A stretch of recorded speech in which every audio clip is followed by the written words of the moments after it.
Did you guys know that the Little Theater movement was actually quite a big deal? Welcome back to Theater History Thursdays! Today's topic is the Little Theater movement. The Little Theater movement began in the US around 1912 as an alternative to commercial and Broadway theaters, which controlled almost all the national venues and made huge profits by producing the same shows over and over again, either the classics or large spectacle pieces. This prevented the American theater as a whole from experimenting with new forms and made it hard for a new generation of artists to get their work seen. Boo! Younger theater artists in the US were inspired by the work of the European independent theater movement, the Moscow Art Theater, and the Théâtre Libre in Paris. In Chicago, Boston, Seattle, and Detroit, companies formed to produce more intimate and realistic dramas intended to educate people and to make a point about important matters of the day. The use of professional theaters was banned for these outside artists, so they were forced to develop other, usually smaller theater venues and to perform in non-theater spaces as well. This movement gave artists a voice, freedom to experiment with style and form,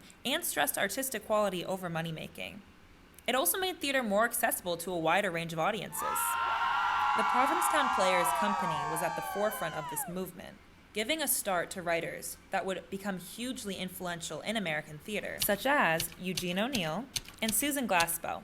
It also opened the door for women and artists of color to be recognized and talk about issues that had never been welcomed on the stage before. The Black Little Theater movement began in 1917 and showcased the work of many writers from the Harlem Renaissance. The focus was on issues that directly affected African American struggle for equal rights. Anti-lynching plays were particularly important. The suffrage movement also took advantage of this new style of theater, producing hundreds of plays demanding women's rights to vote.